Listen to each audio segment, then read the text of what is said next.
Լուիսվիլում ավիավթար UPS բեռնատար ինքնաթիռը կործանվել է թռիչքի պահին, առաջացնելով հսկայական պայթյուն և հրդեհ, նահանգապետը զգուշացնում է զոհերի թիվը կարող է աճել։ Վաշինգտոնում տագնապ օդանավում ռումբի հաղազանք, United Airlines Հյուսթոնից Վաշինգտոն չվերթը վայրէջք է կատարել արտակարգ ռեժիմով, թռիչքները դադարեցվել են մոտ 2 ժամով։ Chrysler-ի զանգվածային հետկանչ հրդեհի վտանգի համար ընկերությունը հետ է կանչում ավելի քան 320,000 ջիփ հայբրիդ մեքենա մարտկոցի վտանգավոր անսարքության պատճառով, տերերին հորդորում են չլիցքավորել և չմոտեցնել շենքերին։ ԱՄՆ ընտրությունները լարված ֆոնին, ռումբի սպառնալիքներ Նյու Ջերսիում, տեխնիկական խափանումներ Փենսիլվանիայում, իսկ Կալիֆոռնիայում քաղաքական բախումներ Թրամփ-Նյուսոմ։ Կառավարական փակումը նոր շրջադարձում Սենատում ձևավորվում է երկկուսակցական համաձայնություն, հնարավոր է, որ այս շաբաթ կառավարությունը վերաբացվի առողջապահական հարկային զիջումների փոխարեն, բայց հնարավոր է և ոչ։ Սպիտակ տունը հետ է կանգնում խիստ դիրքորոշումից։ Մամուլի քարտուղար Քերոլայն Լևիտը հաստատել է կառավարությունը կկատարի դատարանի որոշումը և կտրամադրի Սնեփ սննդի նպաստները, թեև ուշացումով։ Դիկ Չեյնիի մահը առանց մեծ արձագանքի։ Նախկին փոխնախագահը մահացել է 84 տարեկանում, Թրամփը դեռևս չի արձագանքել, չնայած Սպիտակ տանը դրոշներն իջեցվել են կես բարձրության։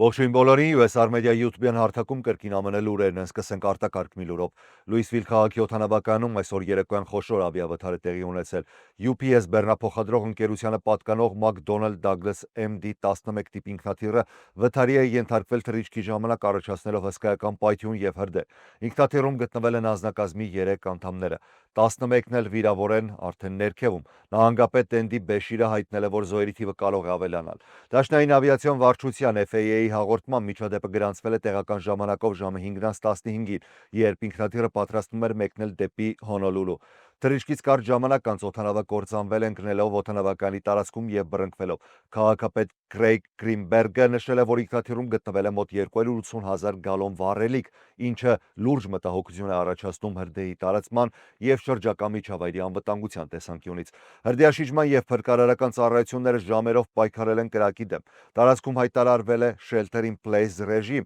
բնակիչներին հորդորելով մնալ տանը։ Լուիսվիլում UPS ընկերության ամենամեծ կենտրոնն է։ Այն սպասարկում է շուրջ 300 ամենօրյա թռիչք և մշակում ավելի քան 400,000 փաթեթ մեկ ժամում։ Վթարված ինքնաթիռը արտադրվել էր 1991 թվականին։ Այս պահին դեռևս շարունակվում է հրշեջների, փրկարարների և դաշնային հետաքննիչների աշխատանքը։ Շարունակենք ավիացիայի ոլորտից, այսօր մայրաքաղաքի օդանավակայանում գրանցվել է լուրջ անվտանգության միջադեպ։ Հյուսթոնից Վաշինգտոն մեկնած United Airlines 512 չվերթի ուղևորները խուճապի մեջ են հայտնվել ռումբի սպառնալիքի պատճառով։ Չվերթը վայրէջք է կատարել և դա արտակարգ վայրէջք է Ռոնալդ Ռեյգանի անվան ազգային օդանավակայանում առավոտյան 10:30-ին։ Օդաչուները ստացել էին հաղորդագրություն ինքնաթիռում հնարավոր ռումբի մասին։ Օդային երթուղին անմիջապես փոխվել է և օդանավը ուղղվել է դեպի մեկուսացված հատված։ Մոտ 1 ժամ ուղևորները մնացել են նստած ինքնաթիռում չիմանալով իրական պատճառը, այնուհետև ոստիկանությունը շրջափակել է օդանավը և հրահանգել անապահ տարհանել բոլորին առանց որևէ իր վերցնելու։ Ոչ մի պայթուցիկ սարք այդուամենայնիվ չի հայտնաբերվել, սակայն միջադեպը հանգեցրել է օդային երթևեկության ամբողջական դադարեցման Ռեյգանի օդանավակայանում մոտ 2 ժամով։ Թռիչքները վերսկսվել են միայն կեսօրից հետո։ Chrysler-ը հետ է կանչում ավելի քան 320,000 ջիփ հայբրիդ մեքենա հնարավոր հրդեհի վտանգի պատճառով։ Ավտոարտադրող Chrysler ընկերությունը, որը պատկանում է Նիդերլանդերում գրանցված Stellantis կոնցեռնին, հայտարարում է ավելի քան 320,000 plug-in հայբրիդ ջիպի հետկանչ մարտկոցի անսարքության պատճառով, որը կարող է հանգեցնել հանկարծակի անջատման կամ հրդեհի, տեղեկացնում է այս մասին ԱՄՆ տրանսպորտային անվտանգության վարչությունը։ Ըստ Chrysler-ի առայժմ գրանցվել է 19 հաղորդագրություն և 1 վնասվածքի դեպք, որոնք հնարավոր է կապված լինեն խնդրի հետ։ Հետկանչը ներառում է հետևյալ ջիփ մակնիշի մոդելները. Jeep Wrangler 4xe 2020-ից 25 թվականի մոդելային տարիներ, 228,221 մեքենա և Jeep Grand Cherokee 4xe 2022-ից 26 մոդելային տարիներ, 91,844 մեքենա։ Մինչև խնդրի վերջնական լուծման տրամադրումը տերերին խորհուրդ է տրվում չլիցքավորել մեքենաները եւ կայանել դրանք շենքերից ու այլ կառույցներից դուրս անվտանգության նկատառումներով։ Ընկերությունը նախատեսում է մինչև 2025 թվականի դեկտեմբերի 2 ուղարկել նախնական ծանուցման նամակներ բոլոր տերերին։ Երբ տեխնիկական լուծումը պատրաստ լինի, Chrysler-ը կհայտնի լրացուցիչ մանրամասներ եւ կհրավիրի սեփականատերերին սպասարկման կենտրոններ անվճար շտկման համար։ Ավտոմեքենայի նույնականացման համարը, նույն ինքը VIN համարը հնարավոր կլինի ստուգել NHTSA.gov կայքում սկսած նոյեմբերի 6-ից։ Chrysler-ի հաճախորդների սպասարկման հեռախոսահամարն է 800-853-1403։ Այս պահին ընկերությունը շարունակում է հետաքննությունը պարզելու անսարքության պատճառը եւ մշակելու անվտանգ փոխարինման տարբերակը։ Այսօր Միացյալ Նահանգներում ընտրություններն անցել է լարված մթնոլորտում, նշանավորվելով միաժամանակ մի քանի միջադեպերով, որոնք ընդգծում են երկրի քաղաքական բևեռացությունը եւ ընտրական համակարգի խոցելի կողմերը։ Նյու Ջերսի նահանգում առավոտյան մի շարք ընտրատեղամասեր ստիպված էին ժամանակավորապես փակվել ռումբի սպառնալիքների պատճառով։ Դրանք էլեկտրոնային նամակներով ուղարկվել էին նահանգի 7 ընտրական հանձնաժողովներին։ Իշխանությունները շտապ արձագանքել են։ Նահանգի փոխնահանգապետ Թեհե Շաուեյը հայտնել է, որ իրավապահները հետաքննում են միջադեպերը, սակայն իրական վտանգ չի արձանագրվել։ Օրվա երկրորդ կեսին ոստիկանությունը ձերբակալել է անչափահասների սպառնալիքների հետ առնչություն ունենալու կասկածանքով։ Քննությունը վարում են դաշնային քննիչները եւ FBI Նյու Յորքի գրասենյակը։ Փենսիլվանիայի Չեսթեր շրջանում տեղի ունեցած տեխնիկական սխալն էլ հանգեցրել է նրան, որ գրեթե 75,000 ընտրողներ, մոտ 20%-ը սկզբում բացակայել են ընտրացուցակներից։ Խնդիրը հիմնականում վերաբերում էր անկախ եւ երրորդ կուսակցությունների ներկայացուցիչներին։ Շրջանի ընտրական հանձնաժողովը միջամտել է օրվա կեսին եւ լրացուցիչ ցուցակներ է տրամադրել բոլոր 230 ընտրատեղամասերին, ընտրության ժամանակն էլ ավելացնելով մինչև գիշերը ժամը 10-ը։ Մինչև այդ բացակայած ընտրողներին առաջարկվում էր քվեարկել ժամանակավոր քվեաթերթիկներով։ Կալիֆոռնիայում անցկացվող հանրաքվեն Proposition 50-ը դարձել է նախագահ Դոնալդ Թրամփի քննադատության թիրախը։ True Social հաղորդակցում նա գրել է, թե նահանգի փոստային քվեարկության համակարգը կեղծված է եւ գտնվում է լուրջ իրավական ու քրեական քննության ներքո։ Կալիֆոռնիայի նահանգապետ Գևին Նյուսոմը պատասխանել է կտրուկ. Թրամփը տարածում է կեղծ տեղեկություններ սեփական ձախողումներից խուսափելու համար։ Իսկ նահանգի քարտուղար Շերլի Վեբերը հայտնել է, որ Թրամփի պնդումները ամբողջովին անհիմն են, հիշեցնելով, որ Կալիֆոռնիայի ընտրական գործընթացը բազմիցս վավերացրել է դատարանների կողմից։ Չնայած միջադեպերին, Միացյալ Նահանգների մեծ մասերում ընտրությունները անցել են հանգիստ եւ կազմակերպված։ Քաղաքացիները քվեարկել են նահանգապետերի ընտրություններում, Նյու Ջերսիում եւ Վիրջինիայում, Նյու Յորքի քաղաքապետի ընտրություններում, Գերագույն դատարանի դատավորների ընտրություններում, Փենսիլվանիայում, ինչպես նաեւ զենքի վերահսկման եւ ընտրական բարեփոխումների նախաձեռնությունների շուրջ Մեյնում ու Կալիֆոռնիայում։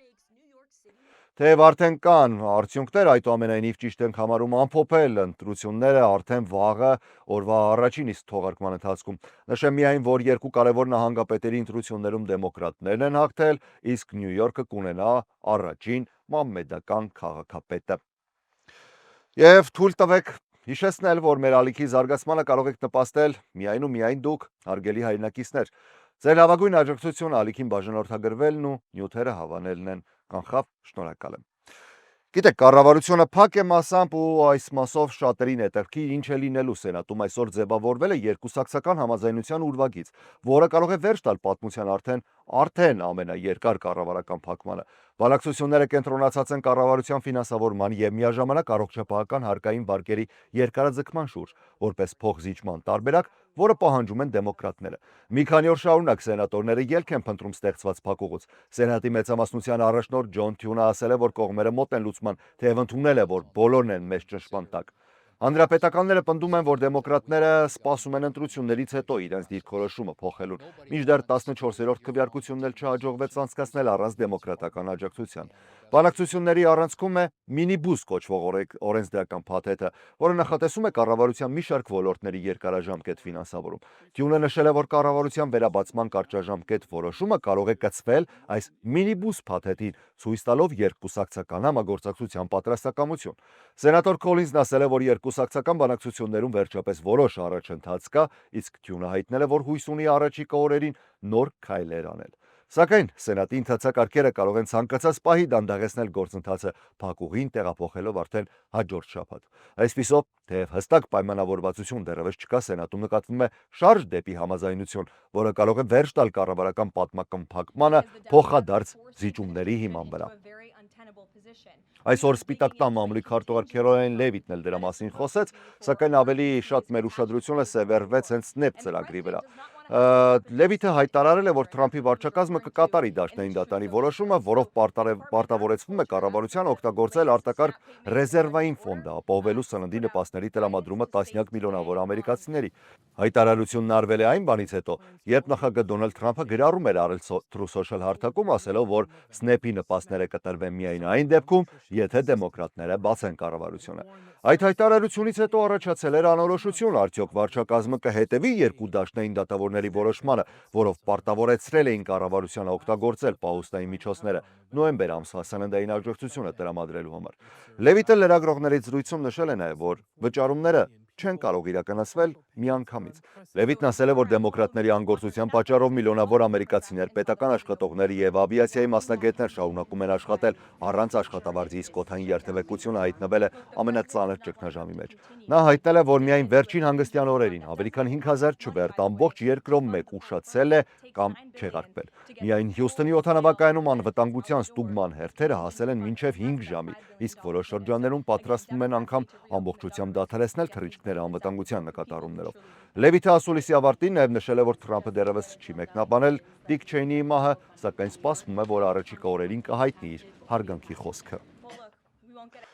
ԱՄՆ նախկին փոխնախագահ Դիկ Չեյնին, որը հանրապետական կուսակցության ամենահեղինակավոր դեմքերից էր, մահացել է, թողնելով բարդ քաղաքական ժառանգություն, սակայն նախագահ Դոնալդ Թրամփի համար նա մնացել է ոչ թե հերոս, այլ քաղաքական հակառակորդների երկար շղթայի մասնիկ։ Չնայած նրան, որ Սպիտակ տան վրա գտնվող դրոշները իջեցվել են կես բարձրության օրենքով սահմանված կարգով, Չեյնիի մահը անցել է առանց մեծ արձագանքի։ Թրամփը որևէ հայտարարություն չի արել սոցիալական ցանցերում, իսկ մամուլի խոսնակ Քերոլայն Լևիթը հիշատակել է դեպքը միայն լրագրողի հարցից հետո առանց հատուկ գնահատականի։ Թրամփը բազմիցս քննադատել էր թե Դիկ Չեյնին, թե նրա դստեր Լիզ Չեյնին, որը համարձակորեն դեմ էր գնացել իր կուսակցությանը, քննադատելով Թրամփի գործողությունները 2020 թվականի ընտրություններից հետո։ Լիզ Չեյնին կարևոր դեր ուներ կոնգրեսի հունվարի 6-ի գրոհը հետաքննող հատուկ հանձնաժողովում եւ հրապարակայնորեն մեղադրում էր Թրամփին սահմանադրական ճգնաժամի ստեղծման մեջ։ Դրա հետևանքով նա կորցրեց իր տեղը ներկայացուցիչների պալատում, իսկ հայրը Դիկ Չեյնին հանդես եկավ հոլովակով դստերը պաշտպանելու համար։ Մեր երկրի պատմության մեջ երբեք չի եղել նման մարդ, որ մեծ վտանգ ներկայացնի հանրապետությանը, որքան Դոնալդ Թրամփը, ասել էր Չեյնին 2022 թվականի իր հայտարարությունում։ Ինչ, այսօրվա համար այսքանը։ Եթե բաց եք թողել մեր առաջին թողարկումը օրվա, ապա խորհուրդ եմ տալիս անպայման դիտել, որտեղ մանրամասն ներկայացնում եմ ոչ միայն կառավարության փակման հետևանքով տեղի ունեցող իրադարձությունները, այլև 4 տարբեր կարևոր ընտրություններին եմ անդրադառնում, որոնք որ այսօր են տեղի ունեցել։ Ինչպես արդեն նշեցի, ամփոփ արդեն արդյունքներն էլ կտեղեկացնեմ վաղը։ Ես Հարություն Մինասյանն եմ, շնորհակալ եմ ուշադրության համար։ Առողջ եղեք։